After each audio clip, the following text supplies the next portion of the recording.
Hey everyone, welcome to But Why the Reviews. Today we're talking about the unbearable weight of massive talent. I'm Kate, co-founder, editor-in-chief, and film head over at But Why Though, and I'm here today with CJ. Hello, everybody. And Kate Kennedy. Hi. So why don't y'all kind of introduce yourselves, where people can read your work, where people can find you. We'll start with CJ. My name is Collier Jennings. Most people call me CJ. I am a contributor to But Why Though, writing pieces on film, TV, comics, and occasionally anime. I also write for Collider and Slash Film. And you can find me on Twitter at CJ Writes Things and on Instagram at CJ Writes Things. I also am the co-host of Into the Spider-Cast, where we talk about, you guessed it, everything Spider-Man related. Are y'all doing a special Nic Cage Spider-Man episode for Spider Noir? I hadn't thought about it, but we may do that in the future. we should. We totally should. Honestly, my favorite Spider-Man. Yes. He drinks extreme, he fights Nazis. What more could you want? And you, Kate? I'm Caitlin Kennedy. My Twitter is @KateDoes. That's CaitDoes. And what Kate does is write about movies. I'm a Rotten Tomatoes approved film critic. I'm a member of the Hollywood Critics Association. I contribute as a film writer at But Why Though, and my bylines include Nerdist, Polygon, The Mary Sue, Paste Magazine, all over the place. Just love movies. And that's the perfect segue, because The Unbearable Weight of Massive Talent is a movie for people who love, well, Nic Cage movies, but movies. Absolutely.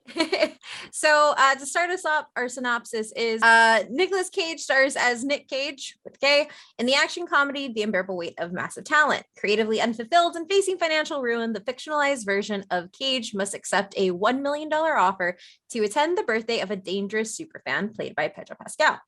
Things take a wildly unexpected turn when Cage is recruited by a CIA operative, played by Tiffany Haddish, and forced to live up to his own legend, channeling his most iconic and beloved on-screen characters in order to save himself and his loved ones. With a career built for this very moment, the seminal award-winning actor must take on the role of a lifetime, Nic Cage. So that's a lot. Let's start with our first impressions on the film. CJ? Nic Cage is a fascinating human being. So when I first heard about this movie, I was like, I gotta see it. And then as the casting rolled in, I was like, I definitely gotta see it. And then when the trailer dropped, I was like, I definitely have to see it. Finally, I got the chance to see it. And I was like, wow, because this is a movie for Cage Maniacs, a movie for a movie that showcases just how great Pedro Pascal is as an actor, and just a movie for people who love movies or who write movies as well, because I think it's a general thesis on the process of screenwriting, but more on that later. And yeah, I was just really loved it so much. It lived up to the hype. It's one of those rare movies that lived up to the hype and was just, has to be seen to be believed. Good stuff. Caitlin? You know, I think that The Unbearable Weight of Massive Talent is such a great thesis statement on Cage himself, because if you think about discussions of film, you can tell a lot about a person by their favorite Nic Cage movie, and what about Nic Cage continues to compel them. He does action, he does comedy, he does, he had a traditional romantic lead in Moonstruck. He's got these massive character moments. He's got this odd kind of quirky humor. Nic Cage brings so much as a performer. And what I love about The Unbearable Weight of Massive Talent is it doesn't try to focus too much on the weird, because he's kind of got this whole cult weirdness going on. It embraces the weird, but it shows the range. Just a really fantastic summary of everything that Nic Cage does. And I mean, no matter what kind of Nic Cage fan you are, there is something for you, and it's packaged in this beautiful story with Pedro Pascal. Just loved it. Yeah, I am very much in the exact same boat. I expected it to just be a romp. Like, I didn't expect there to be anything really dynamic about it. I was like, okay, it's Nic Cage as Nic Cage. This is going to be weird. This is going to be absurd. And I was actually surprised by how not absurd it was. Like, it hits a level, but it doesn't go as far as I thought it was going to go. And instead, it really does show a human side of Nic Cage, and a Nic Cage that, like, like I think you said it right, Caitlin. Like it's dynamic. It's his ability to do more than just be a pillow, you know, a sequence pillow, or do faces that we all know and become memes. And I think to your point, CJ, it is very much like that love letter on screenwriting and filmmaking. And also, like when I walked out of the theater, my first impression was I loved it in the same way that I love The Last Mercenary, which I don't know if any of y'all have seen, but that is Jean-Claude Van Damme's Netflix original film, where it's just a letter to himself. Like he's not playing himself, but it has all the things that we love him for. And I think that that's really where this hit to be. And Pedro Pascal was great. I had my reservations, y'all. I was like, are we really gonna put Pedro Pascal in another narco role? And is this man ever gonna be able to escape playing some sort of crime lord?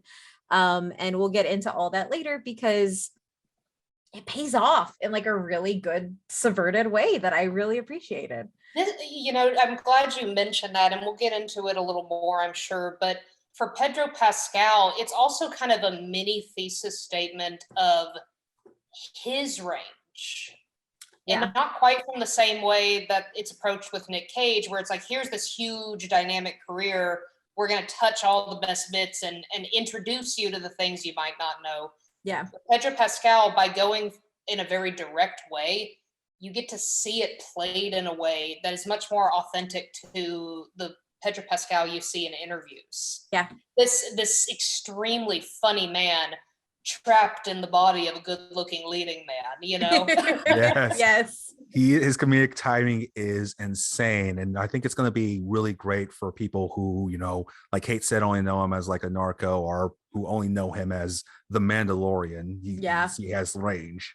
Yeah, and he has, and I think that this is what makes them both really great together, right? Is they have this chemistry that uses what you know about them, but does it differently on screen, which I think really works well. And so from here, if you're watching or listening to us, we're about to jump into spoiler territory. So you can keep listening, but don't blame us if you get spoiled. So I want to jump right in as we kind of talk about this piece, specifically like the Javi, you know, Pedro Pascal's character. I was definitely afraid. And then I think it's funny, and I feel like it was purposeful that they have this Latino man playing a Spaniard in this instead of the other way around that usually happens in Hollywood, which I thought was funny. And I'm going to hope was purposeful. Which I think, given how a lot of the satire in the film, I think it is. But what I really appreciated was that like he is just a super fan, and there's kind of this air of once Tiffany Haddish and the CIA get involved, and once Nick starts getting contacted, it's supposed to build up this danger around him. But like he's just this lovable guy who loves Paddington too, and that is just adorable. And I think getting to see a man like you pointed out, CJ, who has played the strong silent type and has played, you know, the narco type, who has done like mean roles and stoic roles, getting to just be like a ball of emotions on, and like positive emotions on screen, was so beautiful to see for him. Yeah, warm and fuzzy. So what did you all think about, I guess, casting Pedro, or even just like him in this? CJ, he's great. He is so great and so funny, and the movie revolves around his chemistry with Cage, and I just love all their broing around. And probably one of my favorite sequences is when they drop LSD and go on a car ride. It's the funniest thing. They just like start freaking out, thinking people are following them, and the whole thing with the wall is just perfect. It's just perfectly paced comedy, and I love that so much. They were great together, and I love that, again, Pedro got to express himself in this film so much, and I would love to see more of that in the future. Yeah, give him a rom-com lead. Unlikely. Oh, sorry. No, sorry. I just give him a rom-com lead, because that's what this is. Yes. Yeah, it's a very unlikely chemistry. And And I almost think it's a really great foil because your expectation of Nic Cage is that big at 100 and beyond performance. And everything we've seen from Pedro Pascal at this point is that kind of lower simmer of a performance. Yeah. And so I think that juxtaposition, instantly is going to throw the audience off in terms of expectations. And as everybody's touched on already, getting to see it just unfold into this very oddly warm kind of hilarity, a true bromance of the greatest kind. I mean, just really fantastic stuff. And it's interesting, we've talked about memes a little bit, pointing to Pedro Pascal as the ultimate fan. Something that I love about this movie is there are tons of movies out there that are love letters to Hollywood, or love letters to film, or love letters to genre, or love letters to the experience of loving cinema. We've seen a lot of those films. This one has a distinctly contemporary take in that it's leaning into meme. It's leaning into fandom to the nth degree. And it's still doing all of those classic love letter to Hollywood, love letter to a genre, love letter to an actor type things.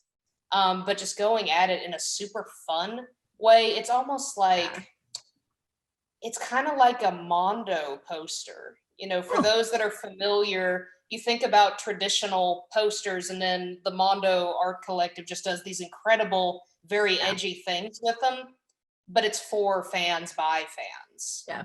And I get very much that vibe. This is the Mondo poster of Hollywood love letters. Yeah, I think you're right. And there are like those little parts where like, I think the best one was in the LSD driving scene where he's like, I can't drive. I'm not a better driver. He's like, but you did all your own stunts in Gone in 60 Seconds. No, I didn't. But the director's commentary said you did.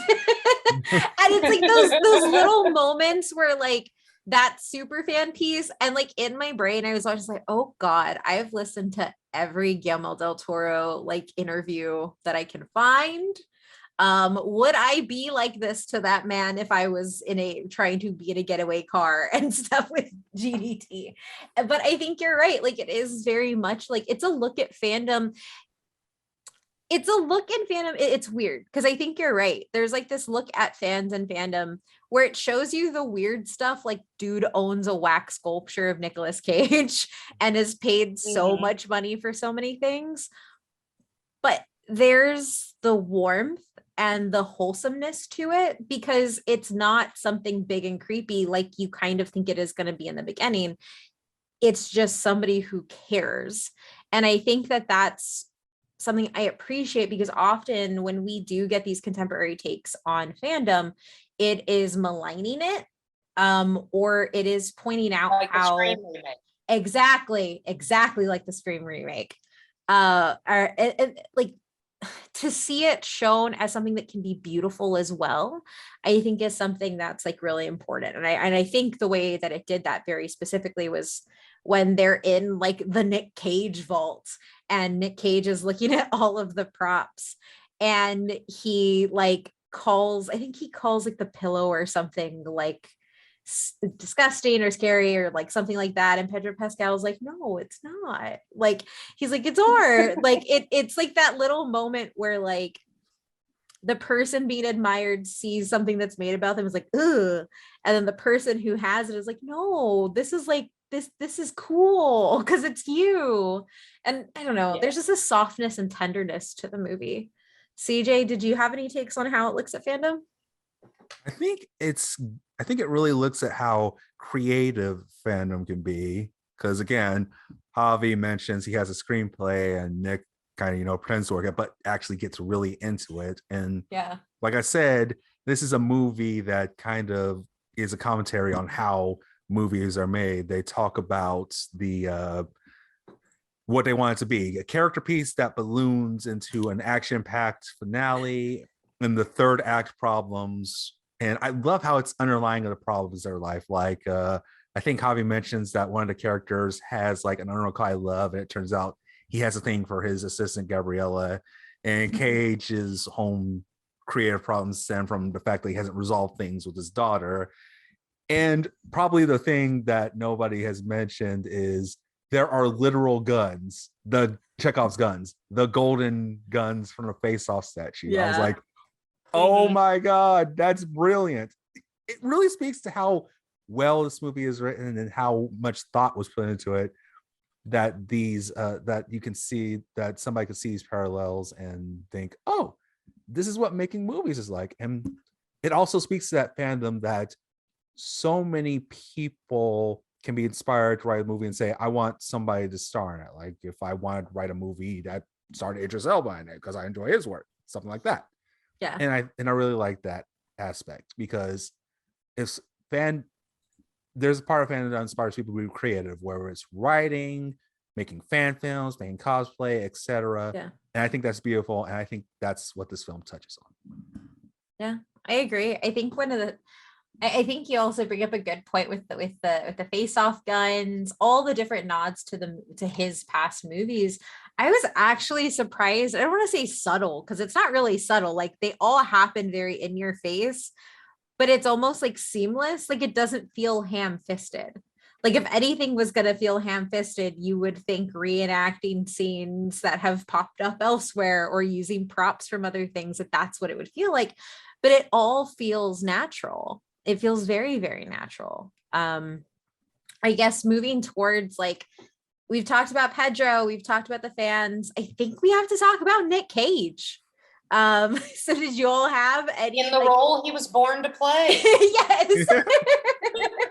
Did you all have like any favorite kind of moments or showcases throughout the film that just really captured you? We can start with Caitlin. I loved him in the fan vault. Kind of that scene we keep coming back to. I think Nic Cage is just so damn interesting. I always think of Nic Cage as a person, like between his films and then things I know about him. Like, for example, I visited New Orleans once, and Nic Cage has already purchased his own tomb in a New Orleans cemetery. It has lipstick marks all over it because he like put a plaque on it for people to kiss, and like started the tradition before his death of people kissing his tomb. Which I'm like, that's interesting. But he also bought the Lalaurie like murder mansion. He bought the murder mansion. Yeah, so he's one of these.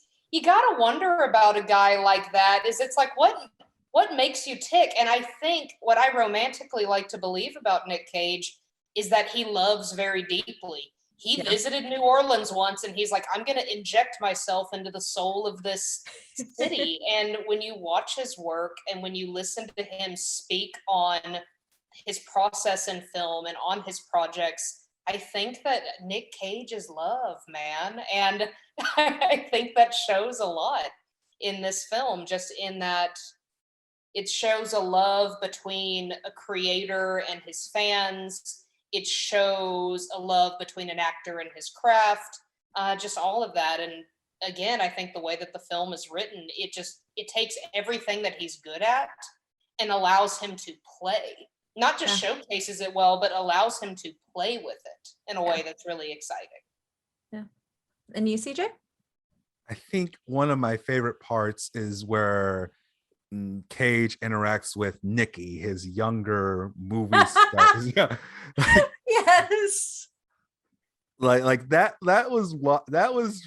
has some of the funniest parts, but it's also very profound, because we have, on the one end, you have this hot shot, I want to be a movie star and be big and famous guy in Nikki, and you have the more subtle trying to push his craft Nick.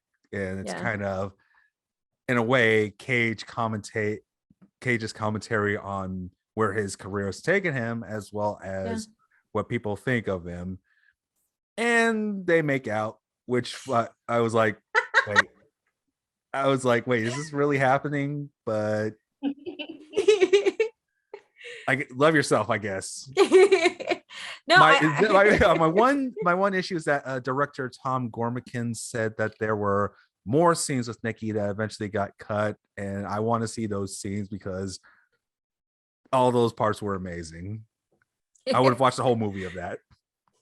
I think that like you really hit on something really important that I think this movie does. And I think this movie does something akin to how like a lot of people who have loved Nic Cage for forever, when Pig came out, everybody was like, Nic Cage is finally acting great. And it's like, is he? He's been doing all of this. He's been doing it in all of his films, no matter how experimental or weird or direct to DVD they are. Like, he puts his foot in every role that he does. And I think what this shows, and especially his interactions with Nikki, is like, his acting hasn't changed. And I think Nikki, as much as it's him and his past self from like his prime, I also think a lot of that is looking at what people put on Nic Cage, like, oh, you were only good in the 90s, or you were only good like in these bigger movies that come out, and kind of miss some of the magic that you see sprinkled throughout like his extremely long filmography, which I think this film is kind of like, you get all of Nic Cage and you have to accept and love all of Nic Cage.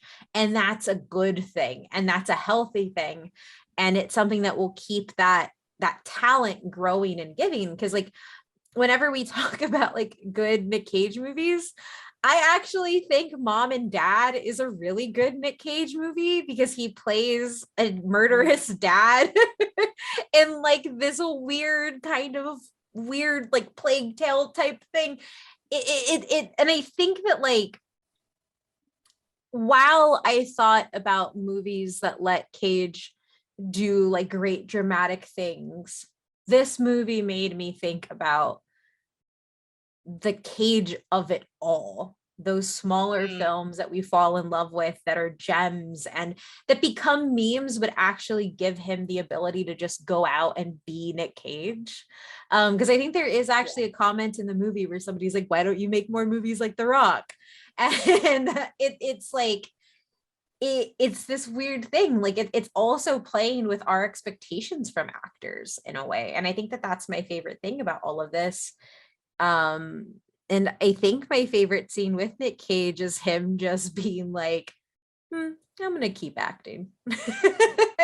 Like that resolution of, no, we're going to keep going. And then finally deciding to be in Javi's film and, you know, choosing to end it at the premiere of the film.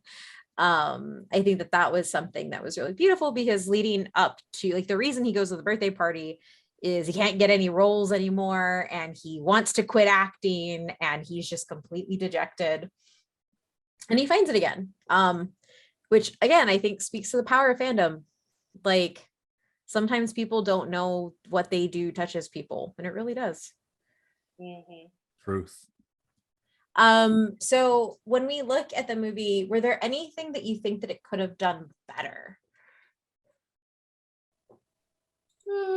I think if there's any element of the film that is ham-fisted, and I say this like as lightly and delicately as possible because I do think the film strikes a strong balance, I think that the whole family subplot is a bit, those are not my favorite moments. And it's a very expected path. The father cannot relate to his teenage daughter who is growing into her own identity. He is not the family man his family needs him to be. He's having to bring these whole, and really the juxtaposition of the film is Nic Cage versus Nick fucking Cage. Yes. It's that juxtaposition and bridging the gap between those two people, because they are the same person, hence the kiss at the end. Bring it all together. But for me, the family elements were a bit much. And what I like to think, I think that all kind of goes into that intentional, expected, we have to throw in a kidnapping to help the audience buy in. I realize it was all very intentional. It's still tropey. And so for me, that's a weak point. Yeah. Or at least a less interesting moment. Yeah, I agree. How about you, CJ? I think, again, like I said, I would have liked to see more of those scenes with Nikki that got cut, because I think there's a good thorough line there that was left on the cutting room floor, like who Cage is versus who folks perceive him to be. And yeah. Other than that, everything else was pretty solid for me. So just want to say, I don't know, I'm not going to start a hashtag or anything, but I would like to see the Nikki cut.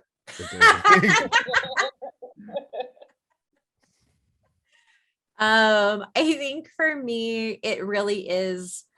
I feel like there was a little hold back on some moments. I don't think some moments went as hard as they could have with two actors like Pedro and Nick.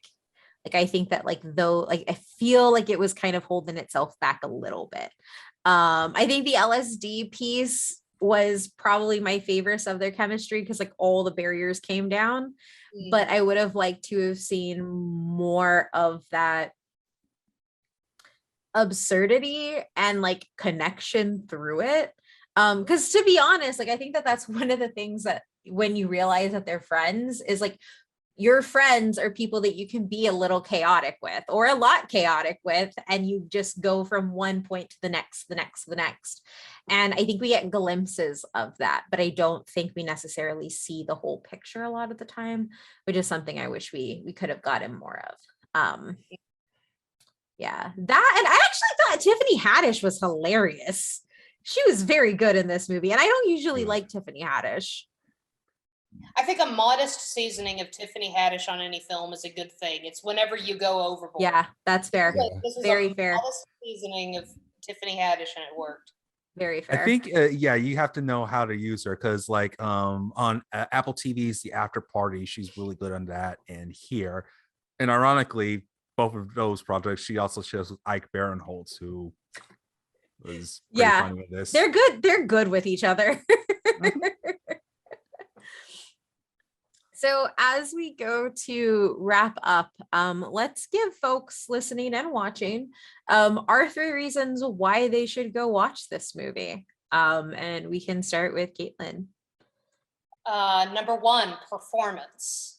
These are fantastic performances from 2 fantastic actors. Lots of talent between Pascal and Cage, really utilizing the best of their skill set. It's going to be something a little different, and it's going to be a lot of the stuff that you already like. So if you're a fan of either or both, definitely go in for the performances. 2, great comedy. It's a damn funny film. It's a super funny film. Regardless of whether or not you buy too much into kind of the poetic cinema nature of it, it's damn funny, and you will have a good time. And then 3 is going to be a bit more of a trick, but what I really like about this film, and it touches back on some of the comments made earlier, is if you are a Nic Cage fan and an Easter egg hunter in films, this is your movie. And I think making the film about Nic Cage, even if it is a fictionalized version, it lets those things be out in the open. And so instead of being like, oh, look, I hid it in the background, do you see it? It can just be, and it can be openly enjoyed. And so if you are a big fan of his filmography, there's going to be a lot in here for you. And if you're not, it's not like there's a joke you're missing. It's just all going to toast real smooth. CJ? 1, it's a great tribute to everything Nic Cage. So if you are a Nic Cage fan, there's something for you. Great performance from the guy, great tribute to all his movies. Just a great thing. 2, the Pedro Pascal and his chemistry with Cage, like it's great, it's phenomenal. It's just really the hook on which the whole movie spins, and I would love to see these 2 do more things together, if I'm being honest. 3, it's a love letter to movies. Like if you love movies of all kinds, or if you love making movies, this is the movie for you. Especially the bit where they watch Paddington 2. It's just like, yeah, they're sometimes people just click over the weirdest movies. Like I love that. So yeah, those are my 3 reasons why you should see it. I think for me is going off the Paddington 2, just that entire sequence, like you should watch this because I feel like it is telling you that it is okay to love the movies that you love, whether or not somebody believes that they belong in the top 3. Like Javi's top 3 movies of all time being Face Off, Count of Dr. Caligari, and Paddington 2. That is the range that we need to embrace in cinema. And I appreciate this film for doing that. I think, as both of you have said, just to echo the performances, There's an undeniable chemistry and love that runs throughout this entire film that I don't think would have been the same with any other actors. And three, I think that we all need a little bit of warm and fuzzy in our life sometimes, and I think that that's why you should go watch this. It is a spark of joy for like anybody who's going to walk in and has love for them, and I think that we could all use a little joy in our life. So why not go watch Pedro Pascal and Nic Cage high on LSD trying to jump over a wall and getting very emotional when they can't make it over, only for them to be able to walk around. Thank you all for joining me for But Why the Reviews. This is our second episode that we've done. So thank you all for spending your time and your great criticism and love. So if y'all can let everybody know listening and watching where they can find you. CJ, can we start with you? Okay, I am a Rotten Tomatoes approved critic, so you can find me on that website. You can find me on Twitter at CJ Writes Things, on Instagram at CJ Writes Stuff, and my written work is on But Why Though, /Film, Collider, and IGN. Caitlin? Rotten Tomatoes, so look me up on there. Caitlin Kennedy, of course, on Twitter at Kate Does, at CAITDOES. And then my Muckrack profile. Look up muckrack.com/Kate Does Content. That's where I'm putting all my stuff, no matter where I write it. And for me, you all know I'm shit posting on my Twitter at ohmymythrandir. And you can read all my writing at butwhythopodcast.com, as well as a few other sites, but you can follow me to get those links. So thank y'all. Go cage it up. I don't know how to end these shows. I've been experimenting with endings, but we're going to go with cage it up today. Uncage yourself. Oh yeah, uncage yourself. Cage yourself.